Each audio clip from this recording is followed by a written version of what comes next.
Bharatiya Janata party द्वारा मध्य प्रदेश के 39 विधानसभा सीटों के लिए घोषित नामों में जबलपुर की 8 विधानसभा सीटों में 2 सीटों में प्रत्याशियों के नामों का ऐलान गुरुवार की दोपहर कर दिया गया।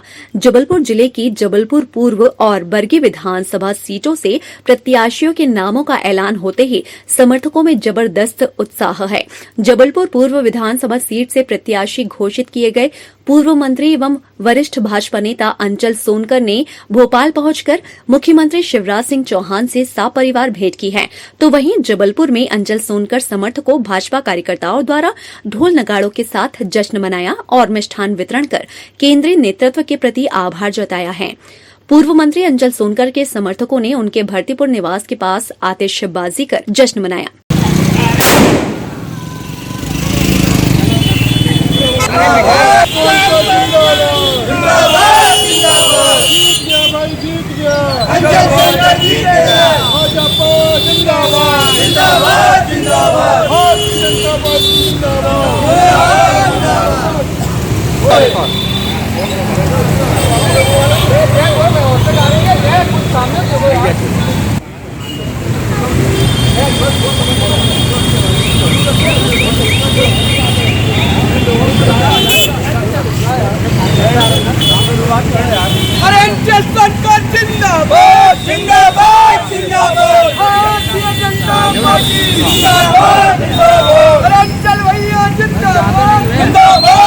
भारतीय जनता पार्टी के पूर्व विधानसभा क्षेत्र के समस्त कार्यकर्ताओं का बहुत ही हर्ष का विषय है कि आज भारतीय जनता पार्टी संगठन ने पूर्व विधानसभा क्षेत्र से लोकप्रिय नेता आदरणीय अंचल सोनकर जी को यहाँ प्रत्याशी घोषित किया है और हम सब मिलकर इस बार भारतीय जनता पार्टी का पूर्व विधानसभा क्षेत्र में परचम लहराएंगे और भारी मतों से विजयी बनाएंगे। हमारे केंद्रीय नेतृत्व और मध्य प्रदेश नेतृत्व ने जो 39 सीटों पर मध्य प्रदेश में उम्मीदवार घोषित किए हैं, उसको लेकर जबलपुर पूर्व विधानसभा क्षेत्र से वरिष्ठ नेता पूर्व कैबिनेट मंत्री अंचल सोनकर जी को प्रत्याशी बनाया गया है।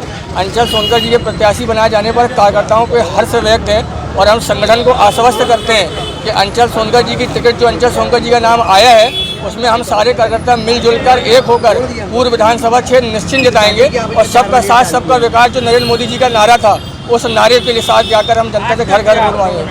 आज माननीय अंचल सोनकर जी के टिकट मिलने पर आज पूर्व विधानसभा क्षेत्र छोटी गोमती पर हम लोगों ने मिठाई वितरित की और आतिशबाजी की। तो वहीं बरगी विधानसभा की पूर्व विधायक प्रतिभा सिंह के बेटे युवा भाजपा नेता नीरज ठाकुर के नाम पर टिकट का ऐलान होते ही घर परिवार और उनके समर्थकों में उत्साह देखा गया।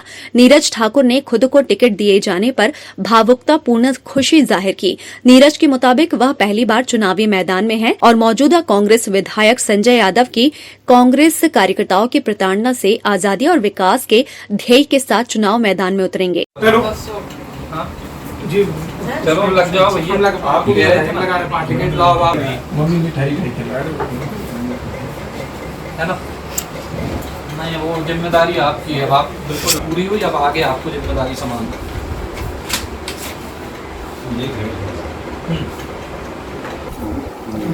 मम्मी को मिठाई तो दूसरे को नहीं आशीर्वाद दो।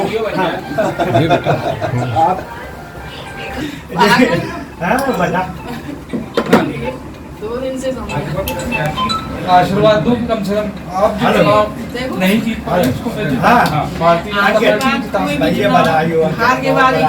अब जिम्मेदारी तुम्हारी है।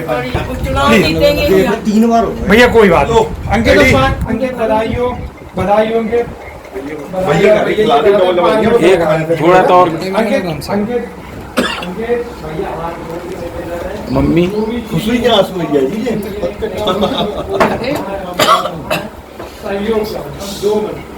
मीडिया वाले लगातार बात कर रहे हैं ना, अब रुकना,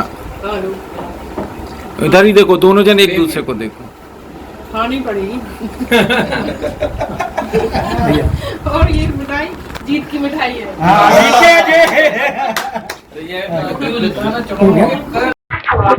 देखिए, कार्यकर्ता को जब टिकट मिलता है विधानसभा के लिए बहुत खुशी की बात होती है और मुझे लगता है कि पहला मेरी प्रतिक्रिया यही थी कि मेरे आंखों से आंसू आ गए थे और इससे बड़ी प्रतिक्रिया एक कार्यकर्ता के लिए, इससे बड़ी खुशी की भी बात नहीं हो सकती कि आप जिस चीज के लिए तैयार ना हो, पार्टी आपसे कहे कि आपको अब भारतीय जनता पार्टी के टिकट पे चुनाव लड़ना है, तो ये मेरे लिए बहुत खुशी की बात है। ये चुनाव कितना कठिन रहेगा आपको, क्योंकि पिछला चुनाव बढ़िया हारे थे। मैंने आपसे कहा कि जो हमारा मुकाबला है वो वर्तमान विधायक संजय यादव जी से है, और उनके विगत 4.5 सालों में उन्होंने हमारे भारतीय जनता पार्टी के कार्यकर्ता को बहुत प्रताड़ित किया है।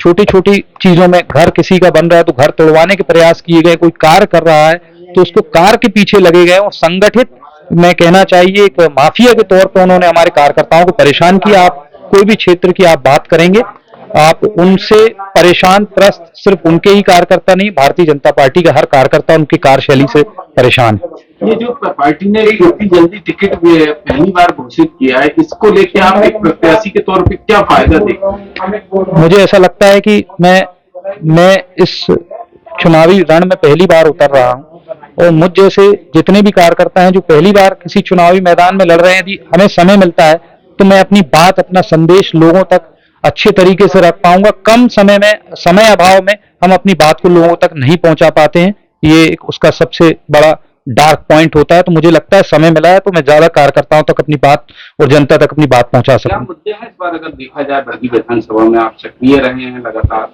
किन मुद्दों को देखते हैं आप इस बार? देखिए, मुद्दे हर चुनाव में वही होते हैं, उसके कार्य करने का तरीका ये निर्धारित करता है कि आगे किसकी जीत होगी। मुद्दे सदा सदा से वही मुद्दे रहे, लेकिन अब हमारा युवा देश है भारत, और यहाँ की अपेक्षाएं भी युवा है। मैंने अभी बताया कि शहरी क्षेत्र में जो सुविधाएं मिलती है, ग्रामीण का मतदाता भी वही सुविधाएं सब चाहता है, उसे लगता है उसके घर के पास सारी सुविधाएं मिले, तो ये सारी सुविधाएं हमें उस तक मुहैया कराना है। इसे ही मैं अपना ध्येय और उद्देश्य मान के काम करूं। गौरतलब है कि जबलपुर जिले में 8 विधानसभा सीटें, जिसमें से जिले के शहरी सीमा की कैंट विधानसभा पर भाजपा के अशोक रोहाणी का कब्जा है, जबकि शहर के भीतर जबलपुर पूर्व सीट पर लखन घनघोरिया, उत्तर सीट पर विनय सक्सेना, पश्चिम सीट पर तरुण भानोट का कब्जा है। हालांकि जिले की 4 ग्रामीण सीटों में से केवल 1 बरगी सीट पर कांग्रेस के संजय यादव का कब्जा है, जबकि पाटन में भाजपा के अजय बिश्नोई, पनागर सीट पर सुशील तिवारी इंदु और सिहोरा सीट पर नंदनी मरावी का कब्जा है।